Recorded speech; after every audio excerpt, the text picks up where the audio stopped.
సూర్యాపేట జిల్లా కోదాడ నియోజకవర్గం చిలుకూరులోని సాంఘిక సంక్షేమ గురుకుల పాఠశాల విద్యార్థులతో నీటిపారుదల శాఖ మంత్రి ఉత్తమ్ కుమార్ రెడ్డి ముఖాముఖి కార్యక్రమంలో పాల్గొన్నారు. విద్యార్థుల యోగక్షేమాలను అడిగి తెలుసుకున్నారు. గురుకుల పాఠశాల విద్యార్థులతో కలిసి మంత్రి భోజనం చేశారు.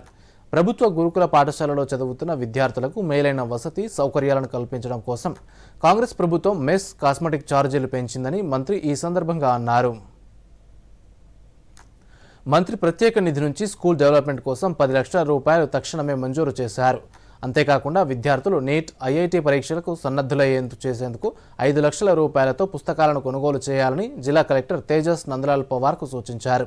అనంతరం విద్యార్థులతో కలిసి నూతన సంవత్సర వేడుకల్లో పాల్గొన్నారు.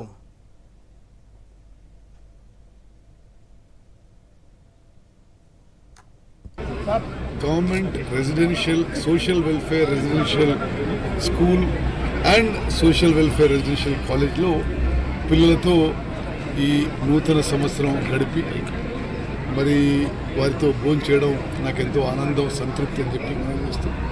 పిల్లలతో అదేవిధంగా టీచర్స్, ప్రిన్సిపల్తో కూడా అన్ని విషయాలు మాట్లాడాను. వాళ్ళు ప్రభుత్వం పెంచిన డయట్ ఛార్జీలు, ప్రభుత్వం పెంచిన కాస్మెటిక్ ఛార్జీలపై చాలా సంతోషం వ్యక్తపరిచారు.